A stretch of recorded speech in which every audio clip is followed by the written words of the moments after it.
يسعد لي أوقاتكم جميعا. معنا الدرس السادس من سلسلة دروس تعلم الأوتوكاد. رح نتعرف فيه على أمر جدا مهم اللي هو الأري، أمر التكرار. برنامج الأوتوكاد بيقسم لي أمر الأري لثلاث أوامر: ريكتانجولار أري، باث أري، والبولر أري. رح نتعرف على أمر الريكتانجولار أري عن طريق عمل بنش اللي هو المقعد اللي بينحط قدام السرير. ورح نتعرف على أمر الباث أري عن طريق عمل طاولة طعام على شكل قطع ناقص، نوزع الكراسي حواليها. بينما الأمر الأخير اللي هو البولر أري رح نتعرف عليه عن طريق عمل طاولة طعام دائرية، ونشوف كيف فينا نوزع الكراسي حوالين هاي الطاولة. أمر الأري كلياتنا بنعرف إنه أمر مظلوم جدا في برنامج الأوتوكاد، لأنه أغلب العالم بس تيجي تطبقه بتطلع معها هاي النتائج، ببلشوا يكبسوا يمين يسار، ما بيزبط معاهم شيء، فبروحوا ببلشوا ينسخوا بشكل يدوي وبيضيعوا وقت. بتمنى انه يكون درس مفيد وممتع. بتمنى انه الجميع كمان يطبقوا هذا الدرس بشكل عملي وما يكتفوا بالمشاهدة. ويلا نبلش.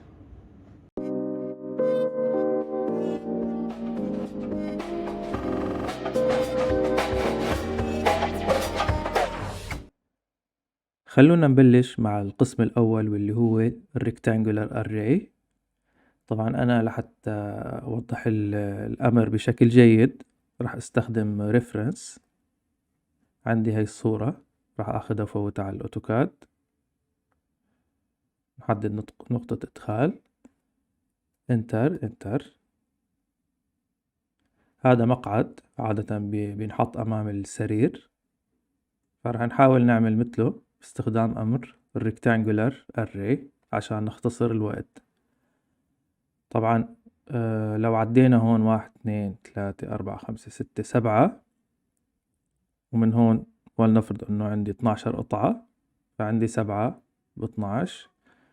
وإذا فرضنا أنه طول القطعة 15، فراح يطلع عندي 105 ب180. فراح أعمل مستطيل 105 ب180 REC انتر هات، راح أروح 180 فاصلة ناقص 105.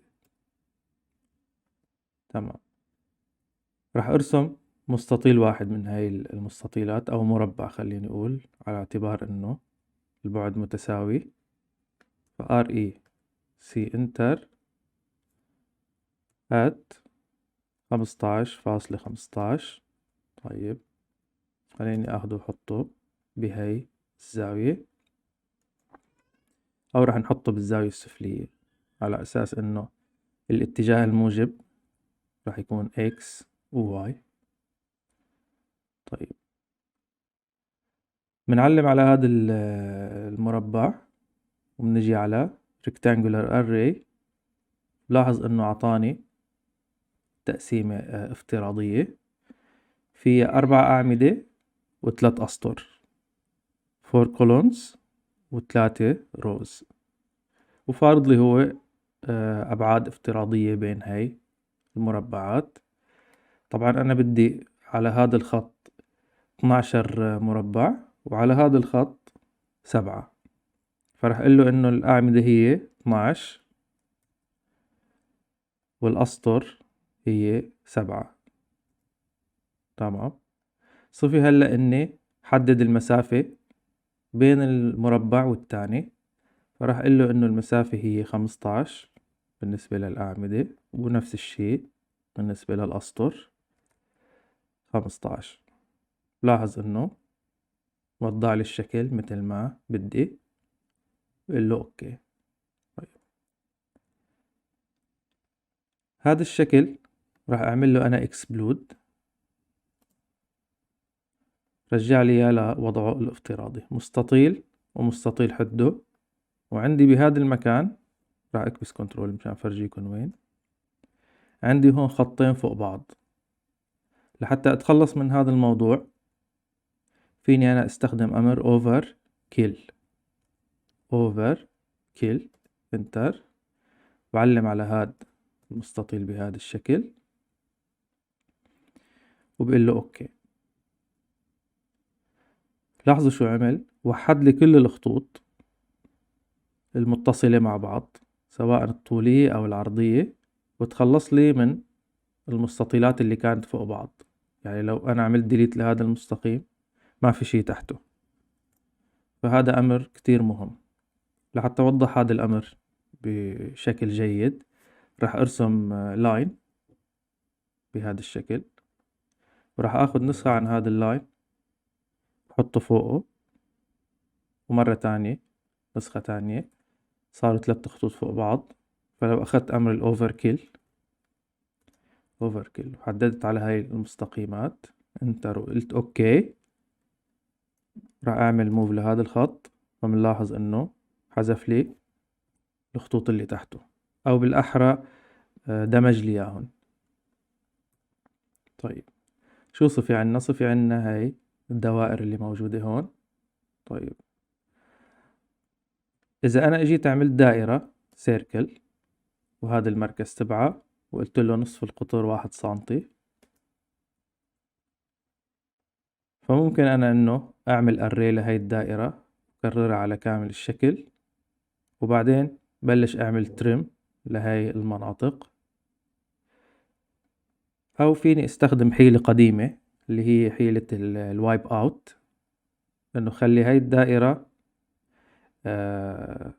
أي شي تحت هاي الدائرة يختفي، ما ينمسح بس يختفي. بكون وفرت على حالي وقت إني أقعد أعمل تريم بكل الأماكن. الوايب اوت طبعا بيتعامل مع البولي لاين، هاي الدائرة مانا بولي لاين فلازم نعملها بولي لاين. فأفضل حل أنا لقيته إنه نستخدم بوليجون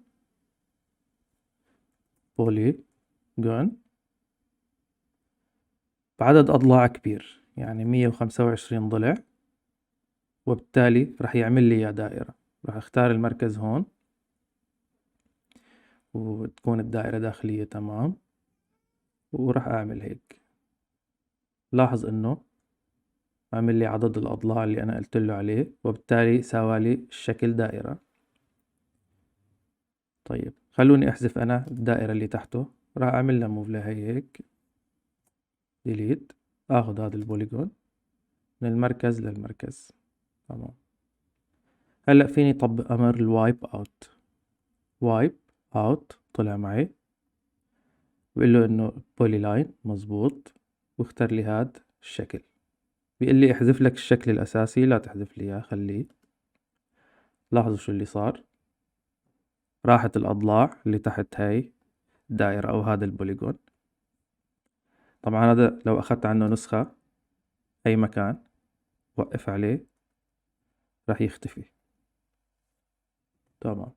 هلا بطبق أمر الأري لهاي الدائرة. هلا بنعلم على هاي الدائرة، بنروح على الأري ونفس الموضوع راح نقول له إنه بهذا الاتجاه هالمرة مو 12 11 دائرة، والأسطر مو 7 6، راح ننقص 1، وراح نظبط المسافة بين الأعمدة راح تكون 15، وكمان بين الأسطر راح تكون 15. انتر. بنلاحظ انه وضع لي اياهن بالشكل اللي بدي اياه، وكل شي تحت هاي الدائرة انحذف. راح اقول له اوكي. فبهاي الطريقة بنكون رسمنا المسقط تبع هذا البنش او مقعد الجلوس. طيب راح نشيل هدول على جنب وننتقل للقسم الثاني واللي هو الباث اري. باث اري راح اعمل مثال عملي، انه راح نرسم طاولة طعام ونوضع عليها كراسي. راح اخذ انا ريكتانجل، هذا راح يكون مرجعي ات 320 فاصلة ناقص 180، يعني 320 180 تمام. راح اخذ الليبس، راح احدد المركز هون، اول نصف قطر لهون، تاني نصف قطر لهون، وراح احذف هاد المستطيل. طيب خلينا نرسم كرسي ونحوله لبلوك. هذا الكرسي 50.50. طيب راح اخذ لاين كنترول وضغطة يمين فروم هاي النقطة، راح انزل شغلة 5 سنتي وسكر الشكل بهاي الطريقة، وراح أعمل هذا المستطيل بلوك،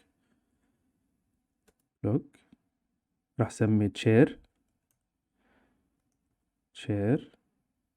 بيك بوينت مثلا من هون. الأوبجكت هذا الأوبجكت convert بلوك أوكي، الواحدة سنتيمتر، وباقي ما تبقى أخليه مثل ما هو أوكي.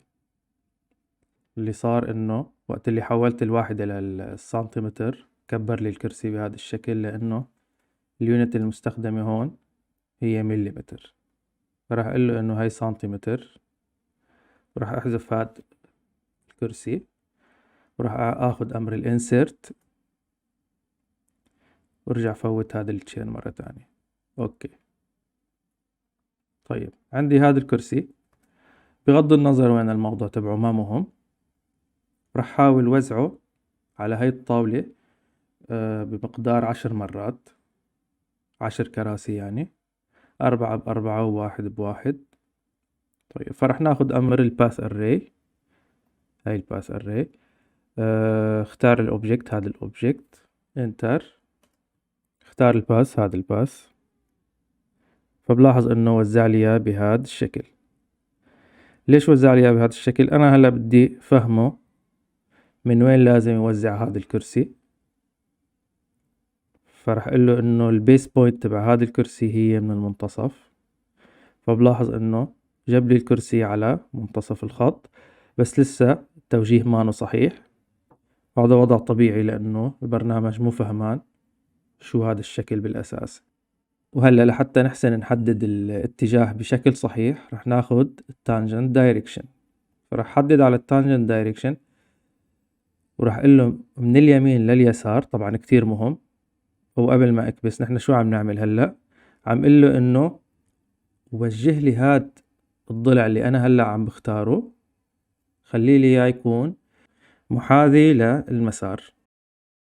فبس اضغط بلاحظ انه فعلا خلالي هاد الضلع اللي انا اخترته محاذي للمسار، وبالاصل انا مختار البيس بوينت هي بالمركز، وبلاحظ انه وزع لي الكرسي بشكل جيد. بس في عن نقطة أخيرة، إنه هو وقت اللي عم يوزع هذا الكرسي عم يستخدم طريقة المجر، يعني من هاي النقطة لهاي النقطة، ومن هاي النقطة لهاي النقطة هي مسافات متساوية، فآخر شي بيزيد عندي زيادة بهذا الشكل. فأنا راح أقول له إنه طريقة التوزيع خليها divide، اللي هي قسم لي هذا الباس بشكل متساوي وعلى هالأساس وزع، يعني ما بدي زوائد. بلاحظ انه حصلت على الشكل اللي بدي اياه. راح اعمل قبل ما اعمل كلوز اري، شو هو الاسوشيتيف؟ على اعتبار انه معلم عليه اصلا ونحن عم نعمل البلوك او عم نعمل الاري، فهذا الباس تبعي المسار مرتبط مع هاي الكراسي. راح اقول اوكي كلوز اري. لاحظوا لو غيرت انا هذا البعد، نزلته شوي، الكراسي بتتحرك معي، لو طالعت هذا البعد بيتحركوا معي. بينما لو كان الاسوشيتيف ما فعال فرح ما يكون في اي علاقة بيناتهم، كبر وبصغر وما في شي رح يتغير. فهذا امر الباس اري. طبعا في له استخدامات تانية، يعني اكيد لو اخذت امر sp line ورسمت بهذا الشكل، طبعا الsp line بيخليني ارسم منحني. طيب خلينا نروح على الديزاين سنتر، DES، رحنا على الديزاين سنتر. طبعا لو اجينا على الهوم ANUS ديزاين سنتر، وجينا على اللاندسكيب، دخلنا على اللاندسكيب على البلوكس، ولنفرض انه بدنا نستخدم هاي المجموعة من الاشجار. تمام، راح سكر الشكل. بدي كرر هاي المجموعة من الاشجار على هاد الخط. خلينا نزيح هاي الطاولة شوي على جنب. تمام، فراح اختار مجموعة هالاشجار، وراح اروح على الباث اري. تمام، وراح اختار الباث، كمان نفس الفكرة، وزع لي اياهم بشكل عشوائي. فراح اقول له انا انه البيس بوينت منطقة الالتقاء مع هذا الكيرف خليها من هون، ونفس الشي وقت اللي بتجي لا توزع لي اياهم بشكل متساوي وتترك لي اخر شي زيادة، وزع لي اياهم بالضبط، قسم لي هذا الكيرف قطع متساوية، وعلى هالاساس اعمل توزيعك. فراح اخذ نمط الديفايد، فبلاحظ انه وزع لي اياهم بشكل منتظم. close array. تمام. وهلأ صفي معنا امر البولر array. راح ارسم دائرة هي كناية عن طاولة طعام، خليني اقول 90 سنتي نصف القطر تبعها. طيب راح نعمل زوم، راح اعمل كرسي دائري كمان نصف القطر تبعه 25. طبعا هون هاي الدائرة ما لها معنى، لأنه بالبولر أري اللي هو هاد، هو بيحاول إنه يدور لي هذا الكرسي وفق دائرة وهمية. فهاي الدائرة نحن اللي شايفينها، البرنامج ما شايفها، وبالتالي توضيع الكرسي جدا مهم. لو أخذت هذا الكرسي ووضعته بهذا المكان، خلينا نعمل شكل كرسي. راح نعمل اوفست بمقدار 5، انتر نحو الداخل. راح اختار من هون لهون لاين، من هون لهون لاين، تي ار انتر انتر، حذفت هاي الجزئية. راح اعلم على هذا الكرسي وادخل على بلوك بي انتر. راح اقول له انه اسمه سي 1 بيك بوينت، خلينا ناخذه بالمركز. العنصر اخترنا العنصر 1 سنتيمتر وكله تمام. اوكي. طيب حولنا هذا الشكل لبلوك. هلا راح اعمل له بولر اري. عينت او اخترت العنصر، اجي على البولر اري، عم يقول لي بس حدد لي المركز، مركز الدوران وين. فراح حدد المركز هون.